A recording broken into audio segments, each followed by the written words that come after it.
എടാ സുമേഷേ നീയനു? ദിശേ കേറി എങ്ങോട്ടേക്കാ? ഞാൻ എന്റെ വീട്ടിലേക്കാടാ. നേരെ അങ്ങോട്ടേക്ക് വിട്ടോ. എടാ സുമേഷേ, നിനക്ക് വേറെന്തോ ജോലിയായിരുന്നില്ലേ? നീ അപ്പൊ ഓട്ടോറിക്ഷ കയറിയേ? എടോ സത്യത്തിൽ ഇത് എൻ്റെ ഓട്ടോറിക്ഷയല്ല, എൻ്റെ ഫ്രണ്ടിൻ്റെ ഓട്ടോവാ. ഞാൻ ബോറടിച്ചിരുന്നപ്പോൾ വെറുതെ എടുത്തു നോക്കിയതാ. എടാ ഒരു ജോലിയും മോശമല്ല. എല്ലാ ജോലിക്കും അതിൻ്റെതായ അഭിമാനമുണ്ട്. നിന്റെ വർത്താനം കേട്ടിട്ട് എനിക്ക് ചെറുതായിട്ട് ഈഗോ അടിക്കുന്നതായിട്ട് എനിക്ക് തോന്നുന്നുണ്ട്. എടാ നിന്റെ പണ്ടത്തെ കോളേജിൽ പഠിക്കുമ്പോഴുള്ള അഭിനയല്ല ഇപ്പോഴും ഉണ്ടാ? അഭിനയത്തിൻ്റെ കാര്യമൊന്നും പറയല്ലോ. ആളെ ഞാൻ അപ്പുറമായി തന്നെ വിട്ടില്ലേ. പിന്നെ കുറേ സിനിമകളിലേക്ക് ഓഡിഷനൊക്കെ പോയി, പക്ഷെ ഒന്നും ക്ലച്ച് പിടിച്ചില്ലടോ. നമ്മളൊക്കെ അന്ന് വിചാരിച്ചത് നീ വലിയ സിനിമാ നടനാവുന്ന. ചില സിനിമേൻ്റെ ഓഡിഷനിലൊക്കെ എനിക്ക് ചാൻസ് കിട്ടീന് കേട്ടോ. പക്ഷെ എന്താ പ്രശ്നം വെച്ചാൽ ചെറിയ ചെറിയ റോളുകളാണ് നമുക്ക് കിട്ടുക. എന്തല്ല എങ്ങോട്ടേക്കാണ് പോകുന്നുള്ളത് അതൊന്നും എന്നെ കൊണ്ട് പറ്റില്ലെന്ന് എനിക്കറിയാലോ. നമുക്ക് നായകനാവണല്ലോ, നായകൻ. അതിന് നീ മമ്മൂട്ടിൻ്റെ സുകുമാരൻ്റെ മോനൊന്നല്ല ഒറ്റയടിക്ക് പിടിച്ച് നായകനാക്കാൻ. കുറച്ചെല്ലാം ഓഡീഷനെല്ലാം പോയി നോക്കണടാ. നിന്റെ സ്വഭാവം പണ്ട് കോളേജിൽ പഠിക്കുമ്പോഴുള്ള പോലെ തന്നെ, ഒരു മാറ്റവും ഇല്ല.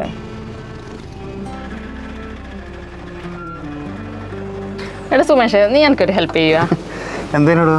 എടാ എൻ്റെ അമ്മക്ക് വയസ്സാകും തോറും ഭയങ്കര വാശിയാ. ഭക്ഷണവും കഴിക്കൂല, മരുന്നും കഴിക്കൂല. നമ്മൾ കുറേ നോക്കി, ഒരു രക്ഷയില്ല. വേണേ അത് നാവിന് രുചിയിലായിട്ടായിരിക്കുമോ?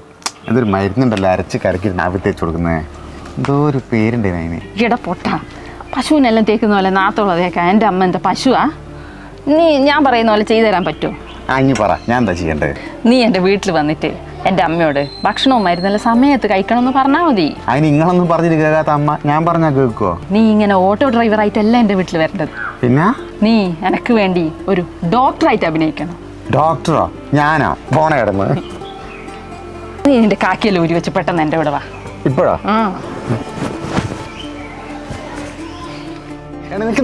ഇങ്ങനെ പോയാൽ വിശ്വസിക്കില്ല. ഒരു മിനിറ്റ് വെയിറ്റ് ചെയ്യും, അതിൻ്റെതായ ട്രിക്കുകളുണ്ട്. നാരായണ നാരായണ നാരായണ നാരായണ. നാരായണനും നാരായണിയെല്ലാം നിൽക്കട്ടെ കമലെ, നീ മരുന്ന് കഴിച്ചില്ല?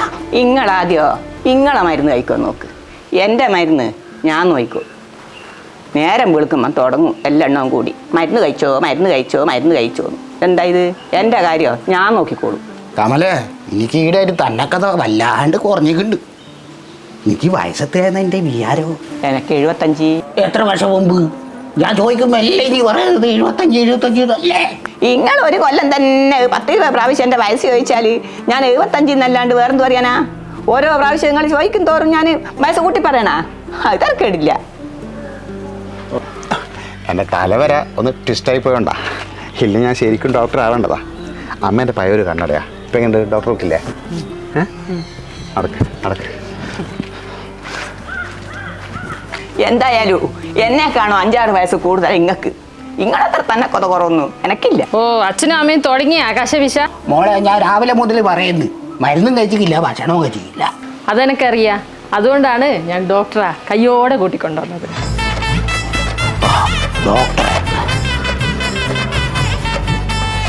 ഭക്ഷണം കഴിക്കുന്നില്ല, മരുന്ന് കഴിക്കുന്നില്ല അല്ലേ അമ്മേ? എന്താ ഇത്?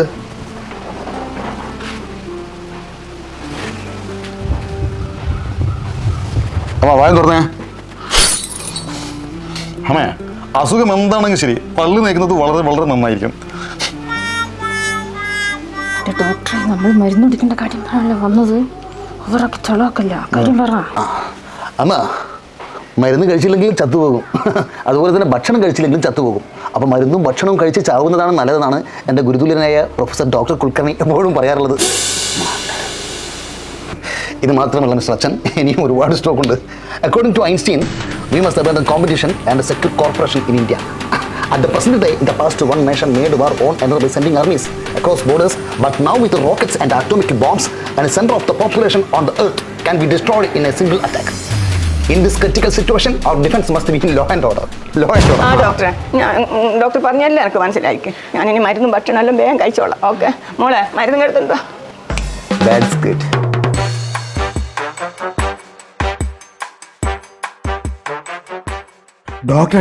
ഡോക്ടറെ പേരെന്തായിരുന്നു? ഡോക്ടർ ഫെർണാണ്ടസ് ഡിസൂസ. എന്നാ പിന്നെ ഞാൻ ഇറങ്ങട്ടെ? ചായ ഒന്നും വേണ്ട, പോയിട്ട് ഒരുപാട് തിരക്കുണ്ട്, കുറേ പേഷ്യൻസ് അവിടെ വെയിറ്റിംഗില്ല. എന്നാ പിന്നെ ശരി. അയ്യോ, ഓട്ടോ കാശ് കിട്ടിയില്ലേ? ദിശ ഡോക്ടറുടെ കേസ് കിട്ടിയില്ലല്ലോ. എത്രയാണ് ഡോക്ടറെ? പൊതുവെ ഇത്രയും ദൂരം വന്നാൽ ഞാൻ 1000 രൂപ മേടിക്കാറ്. അപ്പം നീ ആയതുകൊണ്ട് 500 തന്നാൽ മതി.